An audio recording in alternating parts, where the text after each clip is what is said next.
So the debate right now is who would win if the Avengers or the X-Men squared off against one another. That is the debate that right now is raging on Twitter. Where do you stand on that debate? Who would win? Avengers versus X-Men.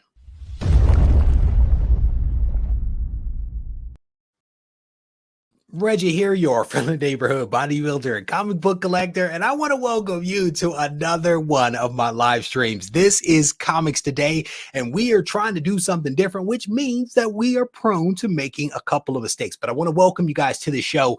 And during this show, what we will do is talk about some news and current events, and I am going to have a guest on to help me to make sense of some things that are happening out there in the world of comics. Specifically, we are going to talk about the Marvel method and whether the Marvel method plays into some of the copyright stuff, the lawsuits that are flying about right now between Marvel and the estates of various creators that have created legendary characters over the last several decades. We're going to spend some time talking about that. And if you are watching this show live, I definitely want to welcome you to the live stream. And if you are not watching this live, I want to thank you for taking the time to watch the replay. And I also want to remind everybody that this live stream is going to be available on the podcast. Whatever your preferred podcasting platform might be, if you search for Regie Collects, you will be able to find me there, and you can take this show and some Regie on the go. So I definitely want to give that reminder. And if you guys are not on Discord, I want to highly encourage you guys to check out Discord, where the comic book soldiers and the Gibbon gang have an opportunity to continue the dialogue after the show. There is literally conversations that take place all day, every day over on Discord, where people are talking about cleaning and pressing, talking about general news that is happening, showing their recent pickup, showing their comic book room, et cetera, et cetera. So I want to encourage you to head over there and to check out the Discord server. With that said, we are going to get things started by going to the chat here. And what I want to do is I want to see what it is that you may have picked up at your LCS today. If you made it to the comic shop, let me know what it is that you picked up. If you had an opportunity to read something that was awesome, that we too should read and we should put on the top of our reading stack, I want to know what that book is as well. And after that, we are actually going to then welcome our guest onto the show and get started with talking about the Marvel method. So I'm scrolling down on the comments. People show up amazingly early. I think it is wonderful that people show up in here to start the dialogue before the show. It looks like the earliest comment here was about 15 or 18 minutes ago. At least that's what my screen shows here. It might have actually occurred before that, because it looks like somebody at 6:43 was responding to a comment that was already available, but things get cut off. My man Steve Conge. If you know anything about Steve, you know that Steve loves some Spawn. And as a result of this, as a result of knowing that, this comment here that says Spawn, and Mo Spawn should not be a surprise to anyone. It is good to see you, brother. Crazy 8 Comics. Woo, had a big pickup. Just bought FF48 in a 4.0. Congratulations, brother. That is a big boy book. I don't want to know how much you paid for that, but I congratulate you for snagging that book. Got Batman Reptilian issue number 4. Says my man Kimball, that's what's up.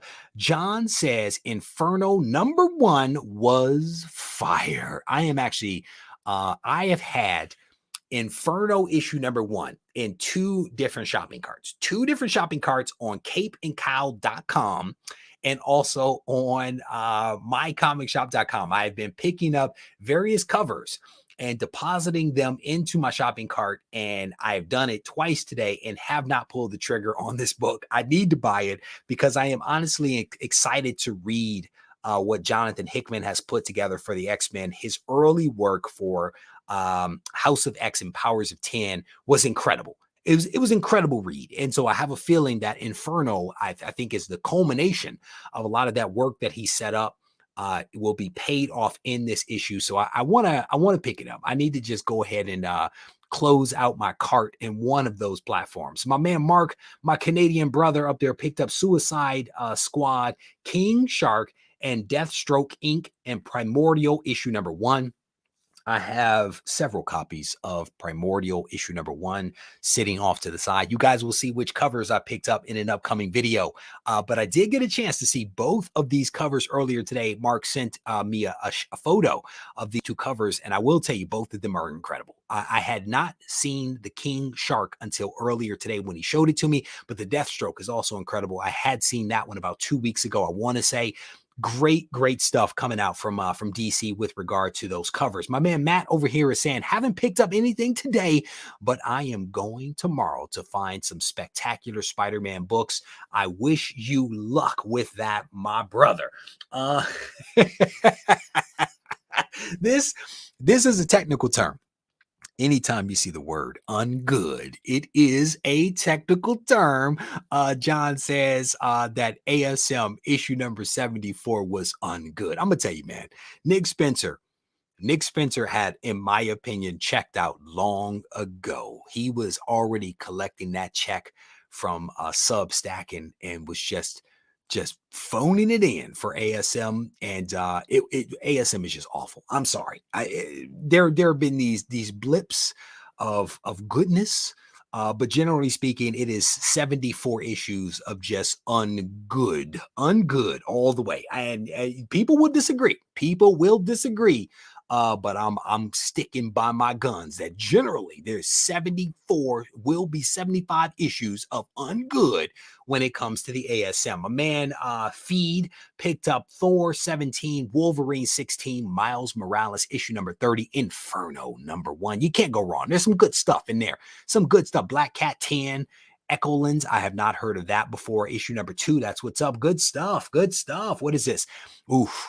I think everybody can commiserate with this one. Everybody can commiserate with this comment from Flash Fan. He says, my Grail was supposed to come in the mail today, but he missed the FedEx guy. The question is, brother, did you drive through the neighborhood to try to find him? That is the question of the day and a test of your dedication to getting that book. I can't tell you how many times I've done it. Michael, how you doing? Welcome. Clay, welcome to the live stream. John picked up And the Creature number 1 from 1963. That is not a new book, clearly. That is not a new book, but John, I'm glad you went ahead and picked up that book. Very, very good. So Ken is shouting out Uncanny X-Men issue 277, also not a new book. Amazing Spider-Man 796. While this is a celebration of New Comic Book Day, we also acknowledge all comic books are new to someone at some point in time. So shout out to everybody that picked up the old stuff as well. The one says, I am picking up a lot of old Marvel 2-in-1s from the 70s, weird stuff, and I love it. That's what's up. Scrolling through. Repair Tech Tony says, got my CGC submission back, X-Men 4, Spawn 9, Invincible Iron Man number 1 from 2017, all 9.8 with white pages. I just blended that all into just one thing. Very good, brother. Congrats on that. That's what's up. Scrolling through, it is not every day. It is not every day that you get a CGC submission back. It's also not every day that you get a bunch of 9.8s back, but congratulations to you, my man. Let me see. That's so funny because I kept an eye out for any FedEx trucks, but I was an hour. Oh, okay. Yeah. An hour late's pretty tough. But if it's within a couple of minutes, I'm driving through the neighborhood. I'm looking for you, whether you're Amazon, FedEx, UPS. If I'm waiting for a package, I'm coming to look for you. Okay. And be ready to pull over when I start honking my horn. That's all I'm saying to you. Don't sleep on ASM 78. Is that the post? Is that the post Nick Spencer? Because I thought he was done at 75. I thought Nick was done at 75. If I'm wrong about that, please correct me.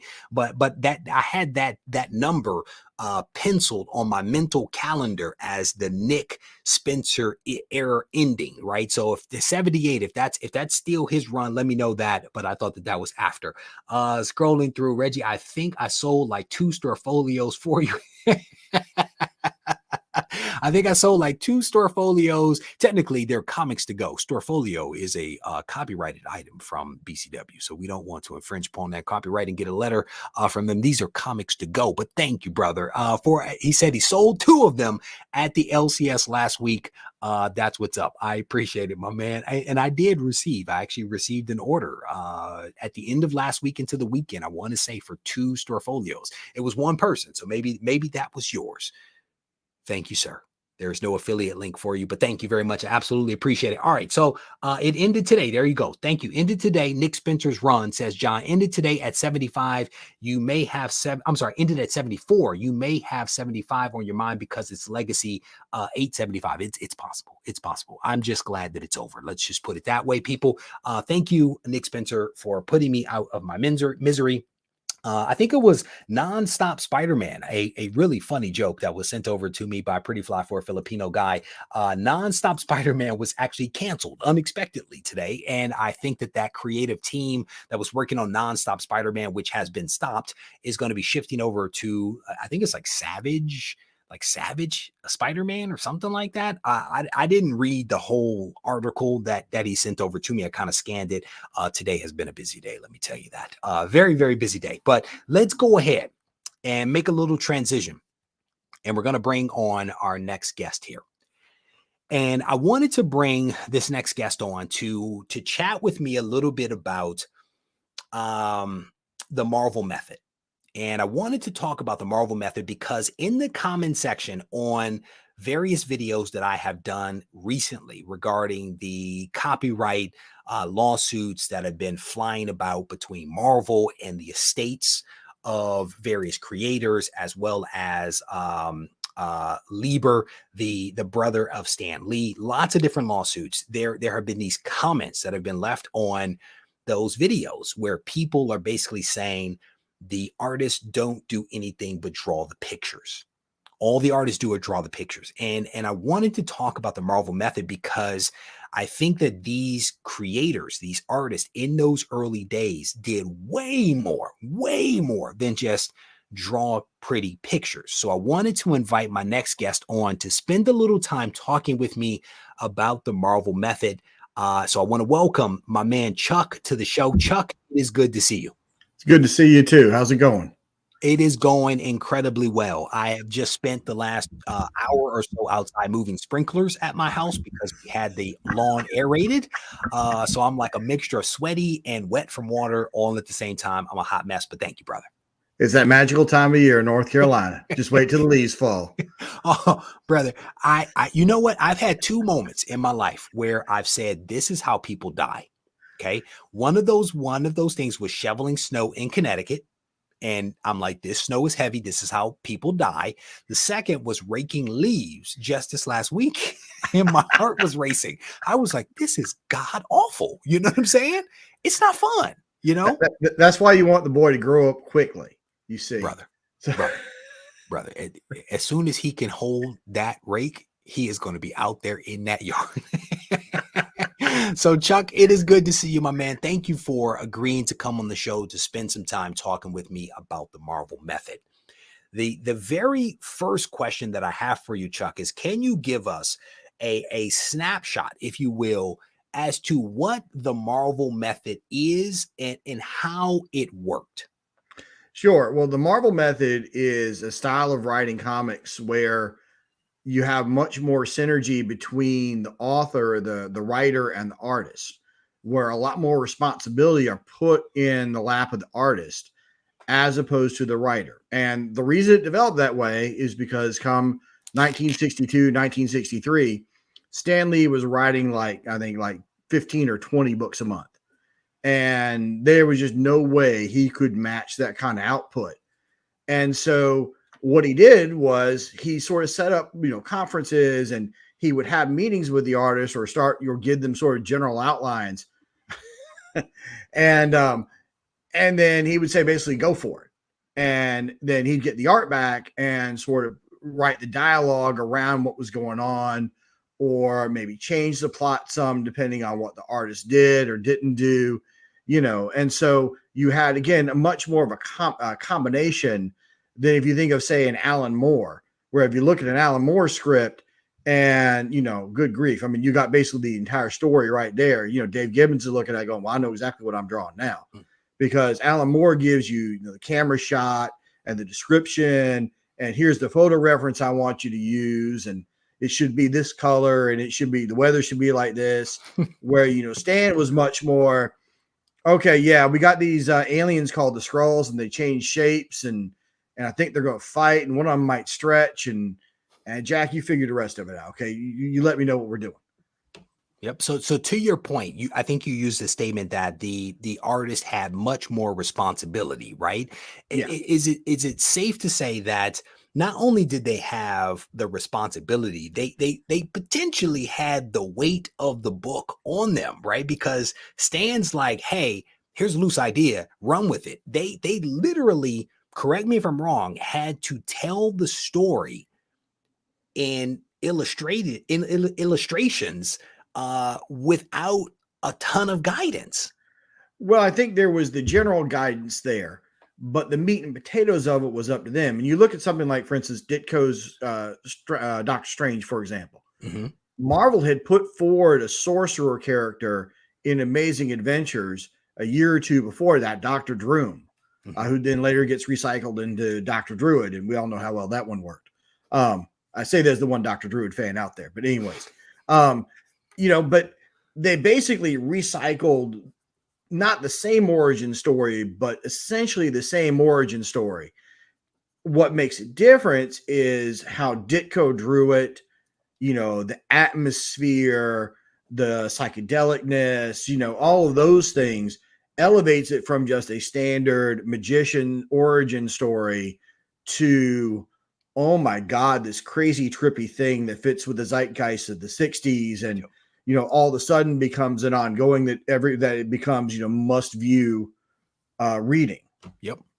And to some degree or another, that idea of the recycling of the idea, that's not just limited to Doctor Strange. I mean, we saw that with the Black Panther, for example, right? There was an early Black Panther prototype in, what was it, Two Gun Kid issue number 77.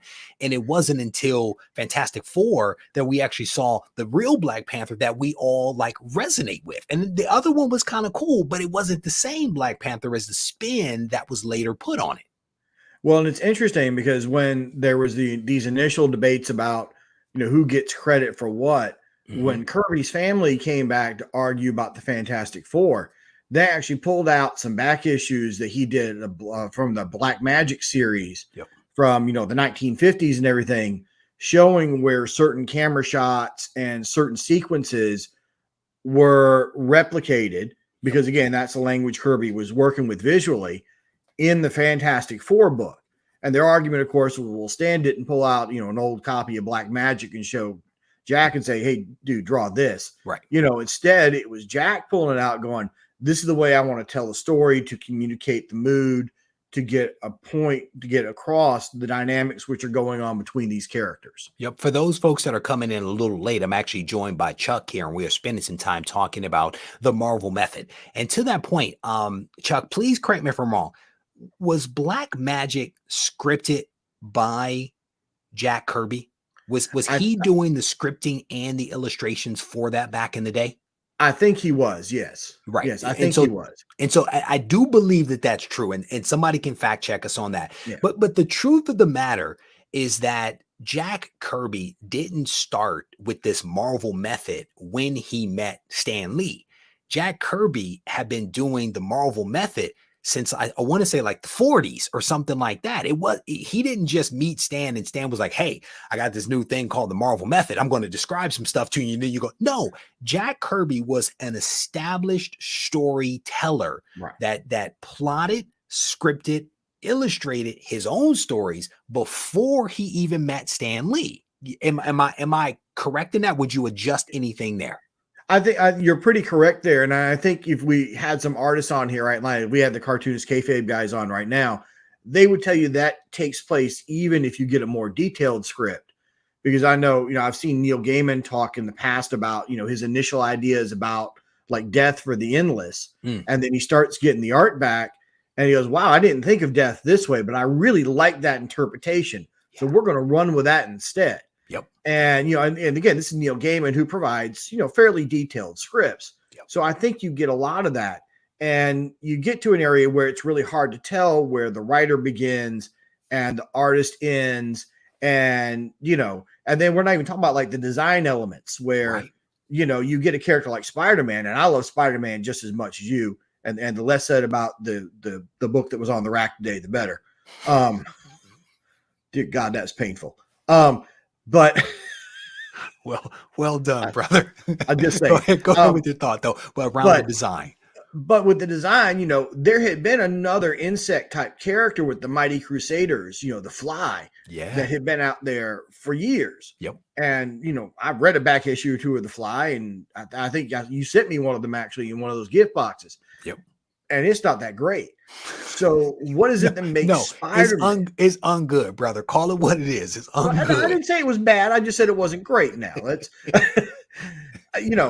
but what makes Spider-Man better? Well, you got the story elements, you got the design of the costume, you get the rogues gallery, you get all of those things which develop. I mean, and that's part of why you get another character like Nova, who's basically Spider-Man in space for all intents and purposes if you read a 70 series. But what's the big difference? Well, the big difference is that Spider-Man's got a great supporting cast and villains and everything, which are designed by both the writer and the artist. Nova gets the Crime Buster and the Comet and a bunch of guys who are so lame they get killed off panel in an issue of ROM. I mean, right. And you just keep it moving. No big deal. That's right. Nobody missed them, So I want to show you a brief clip from Stan Lee. And on the other side of this, I want to hear your thoughts on like what stands out to you about this comment or this clip as he talks about the Marvel method. There is something called the Marvel method of writing comics, which is really the Stan Lee method. What happened was they had always been written scripted the way a motion picture has a screenplay. And I used to write them that way. I'd write the script, give it to the artist, and he would draw it. But by the time we were doing Spider-Man and the Hulk and the Fantastic Four and Iron Man and Daredevil and Thor, I didn't even mention the X-Men and the X-Men. I couldn't write them fast enough. And these artists were so brilliant, and they were so good at story themselves that I would say to the artist, look, this is the plot I want. And I would either tell them in a few words what the story was, or I would write an outline on a page or 2 pages or a few paragraphs. And I'd say, you go ahead and draw it any way you want. It doesn't matter. I'll put the words in and tie it all together. So as you heard that clip with Stan Lee talking about the Marvel method, what jumps out to you about what was said there? Well, I think it's interesting how much credit he's giving the artist and at the same time downplaying it. He's walking a very fine line there, and trying to say, well, all they did was draw the pictures and then I turned around and put in the words. Yeah. But he's diminishing the fact this is a visual medium where the way it's scripted, the way it's shot is just as important. And, and I would kind of disagree with them saying he's a director in this, because in my mind, and having shot television and video in the past, the director sets up the shot and has a clear idea of what they're going for, unless you're doing, Tiki Waititi and Thor Ragnarok, where they just said, hey, go out there and do something funny. And, the general outline is we got to get Thor from here to here to here to Thanos. Mm-hmm. Where he's instead saying, hey, in this issue, Spider-Man goes up against a bunch of gangsters who look weird and give me some weird shapes. And so we get the Enforcers. Yeah. Not a good team. But I think there was a lot of interesting stuff there, right? And one of the things that jumped out at me is that he is almost taking credit for the Marvel method. The Marvel method existed before Stan Lee. It existed before Timely Comics.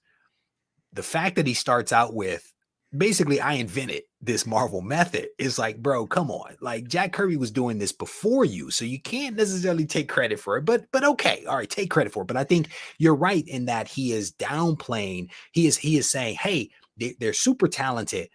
I gave them a good idea. They ran with it, but then I pulled it all together. I made this magic happen. And the truth is that Stan didn't always give them scripts. He did not always give them a couple of paragraphs. He is, I think, on record saying that sometimes it was just an exchange. It was a verbal exchange, if that, because at various points he was fighting with these creators and they were just turning in pages, and then he would have to tell the story because they didn't talk anymore, right? So I think he's taken a lot of credit, and we talked about this on the show the other day. He's taken a lot of credit for things that he didn't necessarily execute step by step by step. And I think that as he got later in his life, we saw a little bit more of evolution where he wasn't taking as much of that credit. He was allowing them to say, you know, to get the credit that they deserved.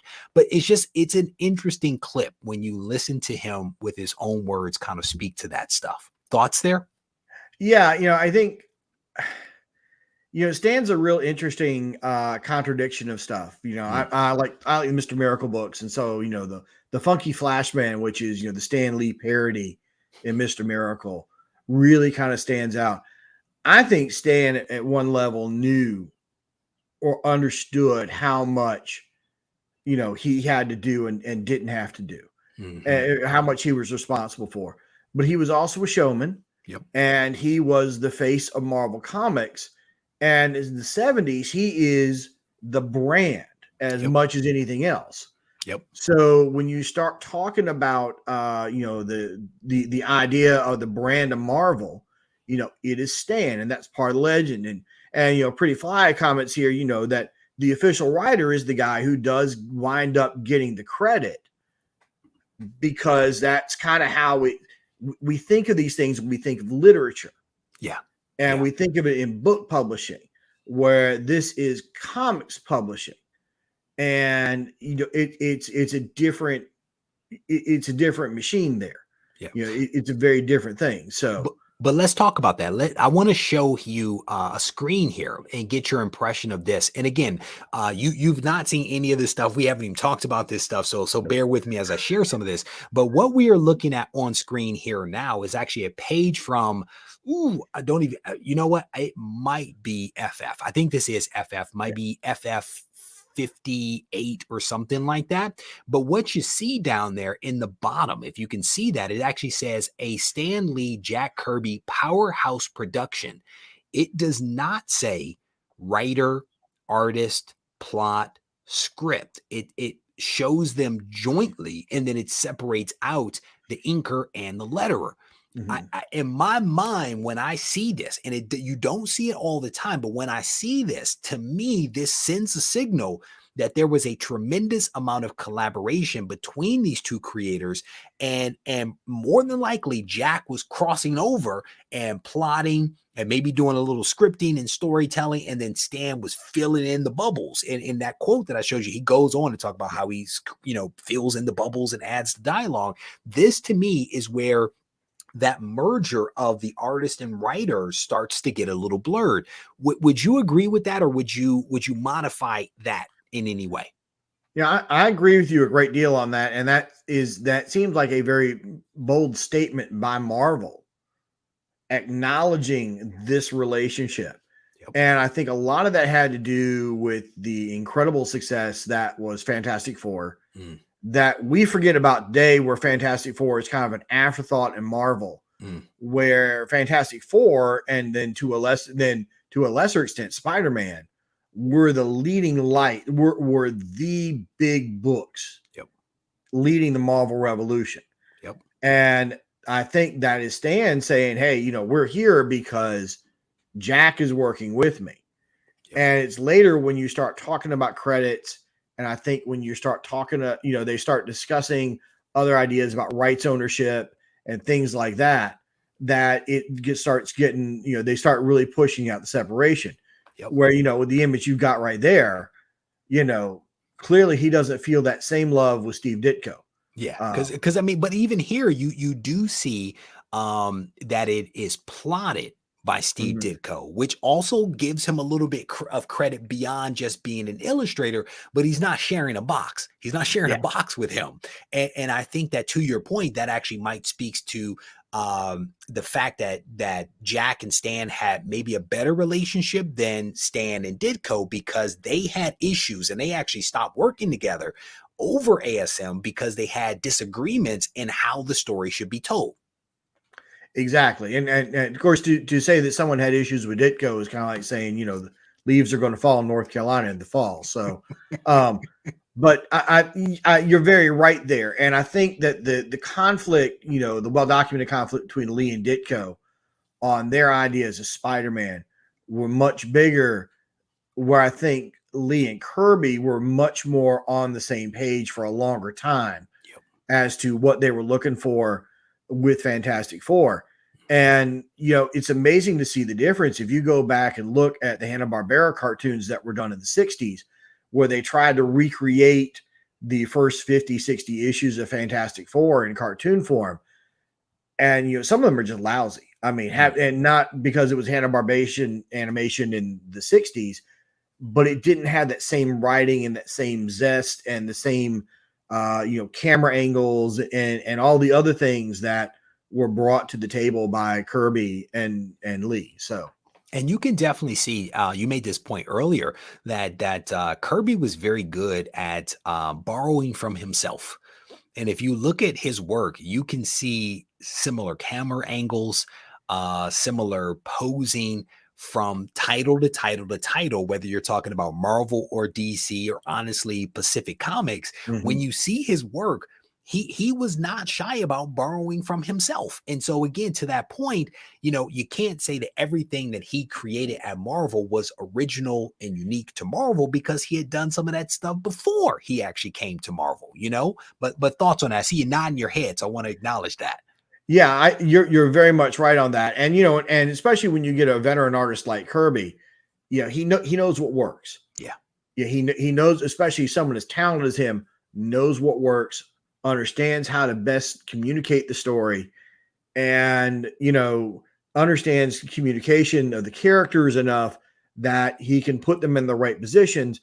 Where Stan, who's not as much of an artist, Mhm. might put characters in an awkward position or in a way that doesn't convey the subtleties, which someone like Kirby would know, because he's got the characters rattling around in his head and understands what kind of dialogue Stan's going to put in there Mhm. in all likelihood, Mhm. and can anticipate it.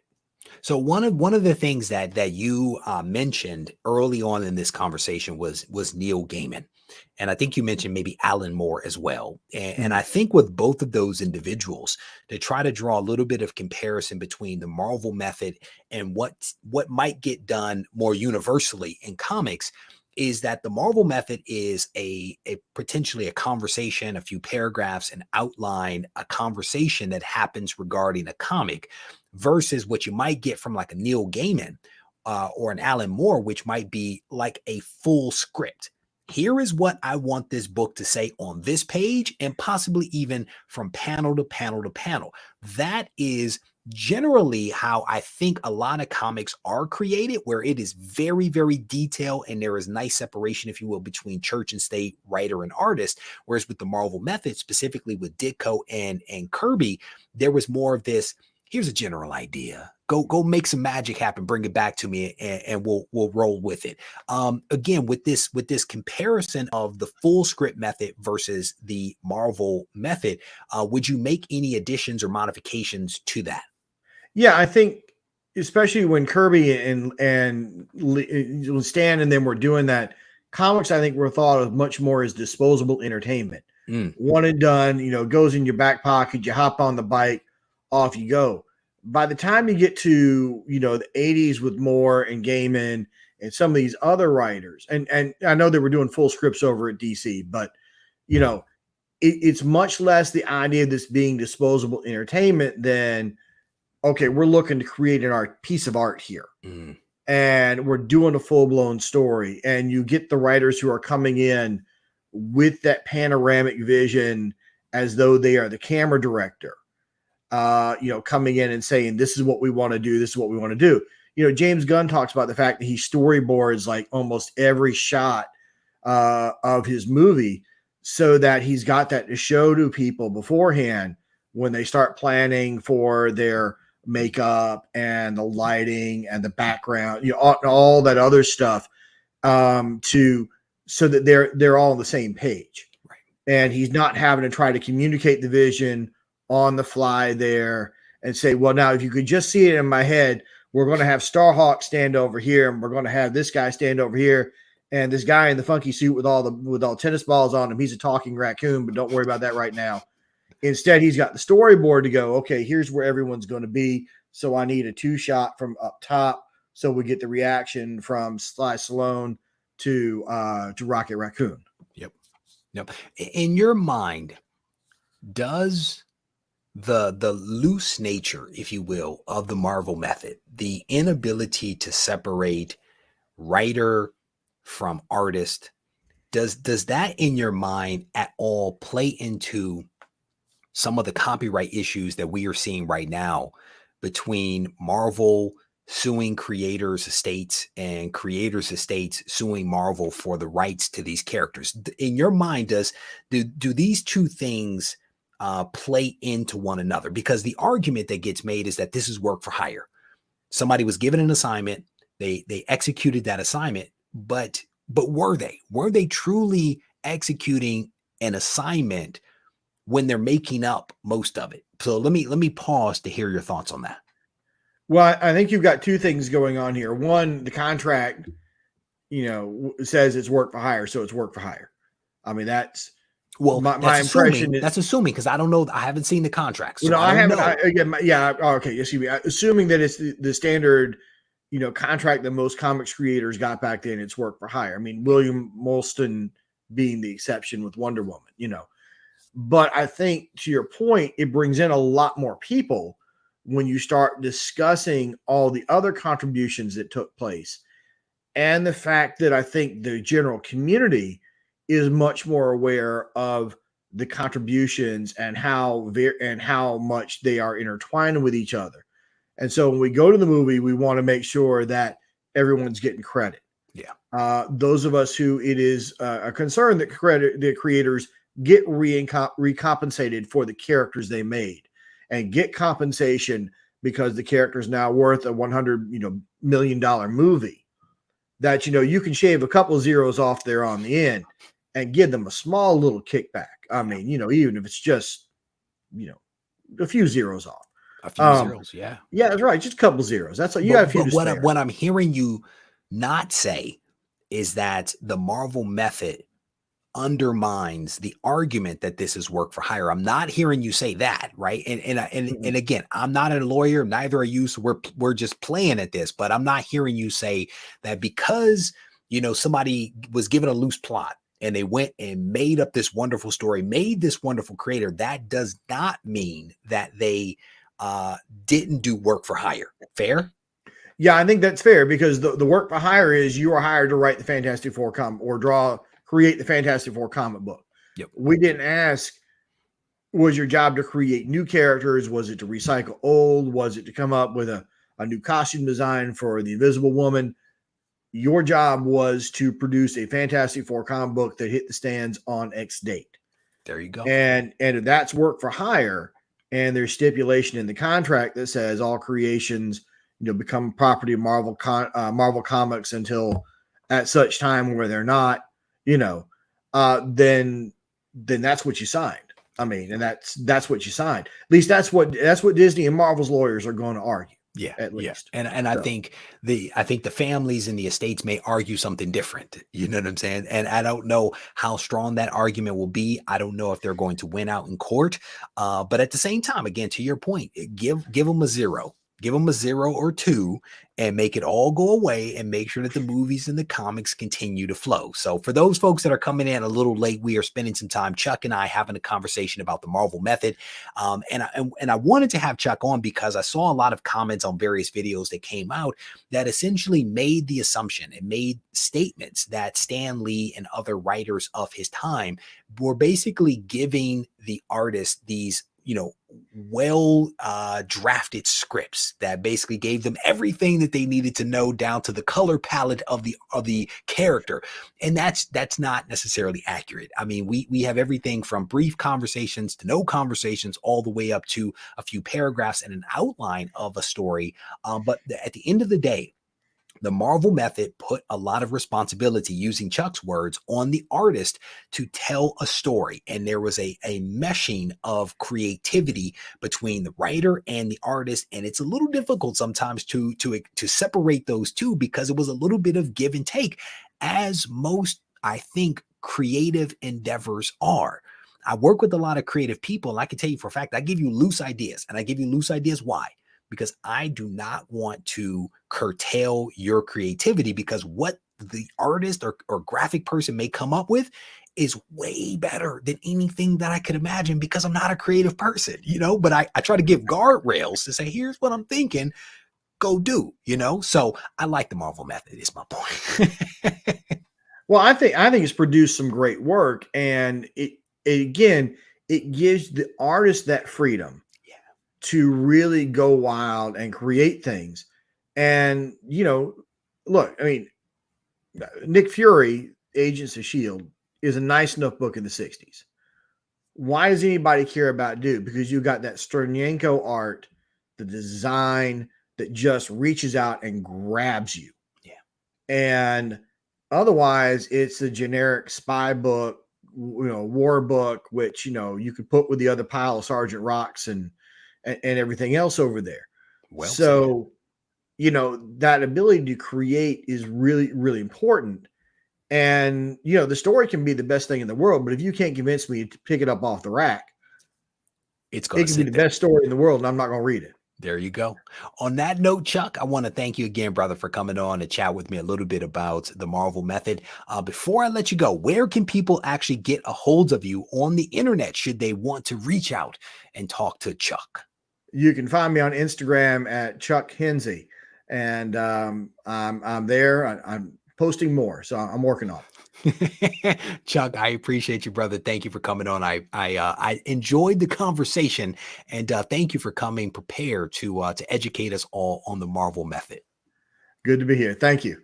All right. Love that guy. All right, my man. So again, if you guys showed up a little bit late, we just spent a little bit of time talking about the Marvel method and whether it has any kind of implications for some of these copyright lawsuits that are flying around right now. And basically what we heard from Chuck is that potentially it does not, but that will not stop the family and the estates from making various arguments to the contrary. So one of the other things that I wanted to spend a couple of minutes talking about here was sent over to me by Pretty Fly for a Filipino Guy. And again, shout out to all of those people out there that send me news articles and things that are happening out there in the world of comics and collectibles, because it's impossible for me to see everything. But thanks to all of those comic book soldiers out there, I am generally well informed. So I want to acknowledge all of those folks that take some time to reach out to me. But one of the things that Pretty Fly sent over to me was an article on Newsarama,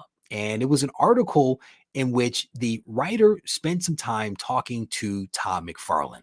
And if you guys know anything about Todd McFarlane, he is not shy about sharing with you his thoughts. And he actually shared some thoughts with regard to the fact that DC, Marvel, and IDW might actually be pretty short-sighted in the fact that they are choosing to separate themselves, or have already separated themselves from DC. From Diamond Distribution. Sorry about that. So Todd McFarlane thinks DC, Marvel, and IDW leaving Diamond might be short-sighted. So it says comic book icon Todd McFarlane drops some F-bombs, offering his take on the aforementioned leaving Diamond. And this is it. It talks about how both DC and Marvel are leaving after 25 and 24 years respectively. And let me see if I can find this comment here. He basically makes the statement here. I think it's pretty much what makes the world go round. And that's that people think they can make more money doing it another way. And he says, I wished we lived in a world that was based upon loyalty, but I cannot say that. So if somebody says to you, Well, if you do it this way, we will save you 4%. That's 4% off of a huge amount of money. These are big companies and they just make economic decisions, good, bad, or indifferent. And he goes on to make some other comments here about, just because someone is a CEO doesn't mean that they make good decisions all the time. And he highlights the fact that a lot of the companies that were on the Dow Jones index back in 1965 are no longer around. But Todd definitely dropped a couple of F-bombs in here. And as I read this article, a couple of things kind of jumped out at me. A couple of things jumped out at me that I believe that Todd is one, he has been pretty vocal about his desire to continue supporting Diamond moving forward. And I want to say, let me see if I can find the section of the article here. It says, let me see. Trying to find it here. In Image Comics, which McFarlane co-founded and is home of his publishing imprint, remains exclusively aligned with Diamond, both for comic book shop and trade book distribution, and has publicly expressed his loyalty to the company. And I want to say that in some of those early times where all the noise was going on about DC leaving for Lunar, Todd actually issued a press release or a personal statement basically saying he will continue to stay with Diamond. I don't think it came out officially from Image, but this was Todd McFarlane basically saying, hey, I am loyal to Diamond. I'm going to stick with them. And now again, he is saying it again that these other companies are making a mistake, and he is reaffirming his commitment to stay with them. And again, I think that this is rooted potentially in a couple of things. I think that potentially there is some good business rationales why he is staying with Diamond, but this also strikes me as a thing of loyalty. I think he considers himself to be a loyal person. Maybe he knows the family behind Diamond well. Maybe they gave him some opportunities early on when they were standing up Image. And so he is choosing to stand by them. And you kind of got to respect that. And again, Image is doing some really good stuff. So maybe Diamond won't go out of business as a result, because Image is doing a lot of good stuff. So is Skybound, which is part of Image. Maybe they'll have to do some restructuring, but again, if Diamond can continue to kind of hold on to some of their customers, I think that potentially bodes well for them. So I thought that this was an interesting article that I at least wanted to share with you guys. And again, this is found on newsarama.com if you guys are interested in taking a look at that. Let me go back to the chat real quick.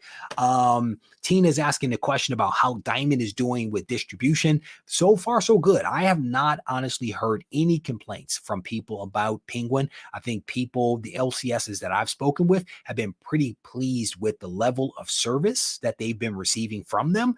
And if you guys remember when I first broke some of the news about Penguin taking over, there was this rumor about a variant that they were going to put out. I actually started seeing copies of the variant flow out. So when people signed up, they were eligible for a variant. The variant is flowing out. I'm hearing that they're taking special precautions with shipments, and books are not showing up damaged. They're showing up on time. So I think that this is a good thing. But it's also one of those things that, when you're first dating somebody, you're kind of sort of on your best behavior. And it's a question of how long will it last? Is this just who they are, or are they on their best behavior because things are new? So it'll be really interesting to see how this plays out. Regie is saying, for the love of money, people will steal from their customers. I thought you were about to do a direct quote from a movie, so I was getting ready for that. That's admirable, says the one on Todd's part. Todd is not, for a couple of things. Todd is not shy about sharing his opinion, and Todd is also not a dummy. Todd is not a stupid man. Todd is smart. Todd makes good business decisions from everything that I see. And let's be honest, he is probably the most successful out of all of the individuals that came out of Image, besides maybe Jim Lee. I think that he might actually be doing better than Jim Lee because he owns all of his stuff, whereas Jim Lee is now an employee of DC. Still doing incredibly well, but you know what I mean. So it is admirable. Loyalty is an admirable thing. Business savvy is also an admirable thing. There is also a lot of good stuff happening with Lunar. I have heard a little bit more of some bad stuff with them in terms of delays of shipment with some of the DC books, but that potentially isn't their fault. I honestly don't know. Again, I don't know if shipping books on Monday, Tuesday is the best thing. Maybe they should move back to Wednesday because that seemed to work pretty good. But I've heard negative things about Lunar. Generally all good. And then I've heard just good stuff about Penguin. Fingers crossed again that this is all good stuff. So scrolling through some of the comments here, Joe is saying, is Image a public company? It's different for a closely held company versus one that is public. I don't know. I don't know. My guess is that Image is a private company. I do believe, but somebody will have to fact check me on that one. Store owners say that Lunar is doing well and many issues come from FedEx. There you go. And that very well could be true, that the shipping issues are more tied to the freight companies than it is to Lunar itself. I know that I have not heard any issues about packing. Had no issues about packing. It's more about the timeliness of delivery, and Pretty Fly, to your point, that could be tied more to FedEx. Scrolling through some of the comments here, there you go. FedEx has been extremely slow lately. Todd was raised by an amazing father. That's what's up. Yeah, I think we can all expect that, Simon. I'm not looking forward to that. I'll be honest with you. Todd will stay loyal to Diamond because he likes to be. Oh man, this guy. I've got to start to read your comments before I put scrolling through. Holiday shipping is likely to be pretty tough. Yeah, it's going to be waiting for books from CGC or CBCS. That's what's up. Someday it will happen.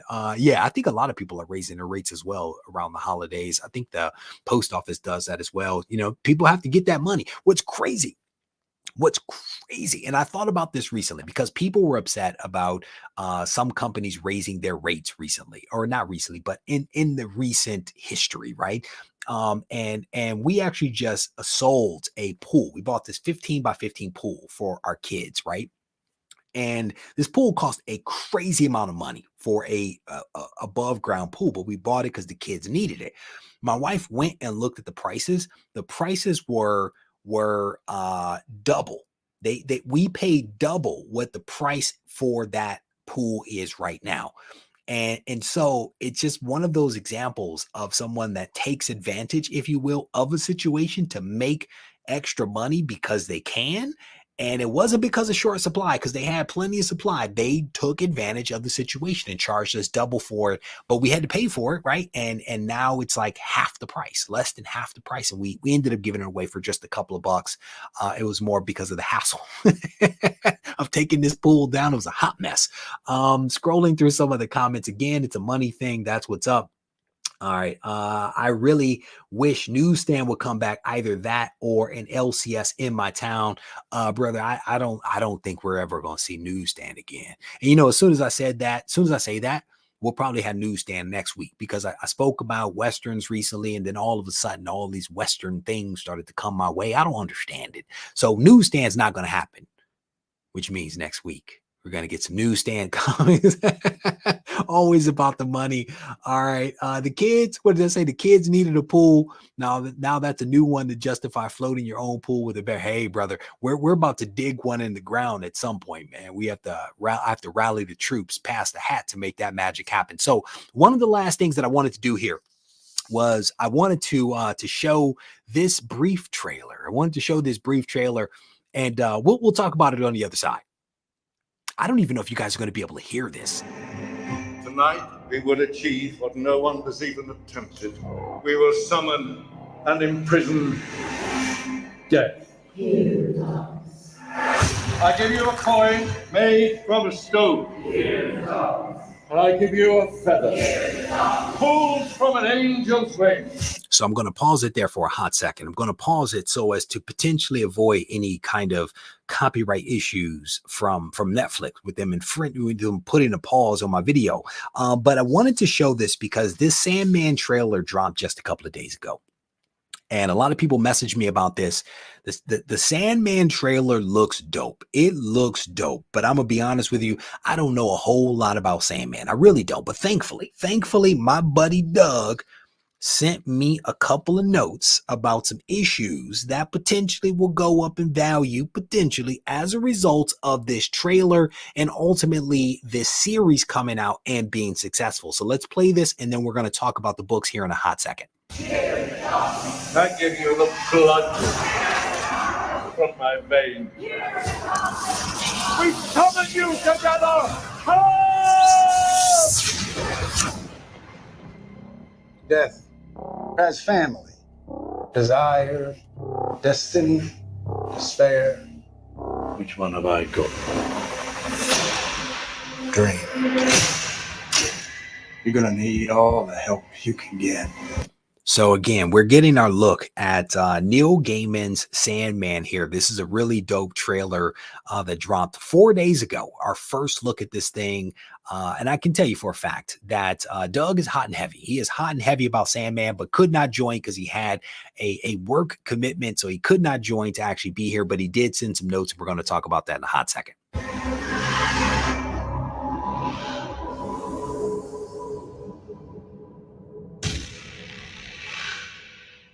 So that trailer, again, looks pretty awesome. It looks pretty awesome. So what is that? The one says, that looks sweet. Sandman Doug's not here. I wanted him to be here, but you know, work comes first. Well, technically, family comes first. Work is behind that, and then we have comics. So he sent some notes over here, and I'm not going to read through all of this, but what he does is he highlights several different characters that we see in that trailer, and one of them is Roderick Burgess. There is Dream, aka Morpheus. I think that's how you say that. And also Sandman of the Endless. And then we have 4 other Endless. And I guess they were named there. You saw them on screen: Death, Desire, Destiny, and Despair. And then we also have the Corinthian, and the Corinthian does not appear, but does the voiceover for the trailer as confirmed by Neil Gaiman.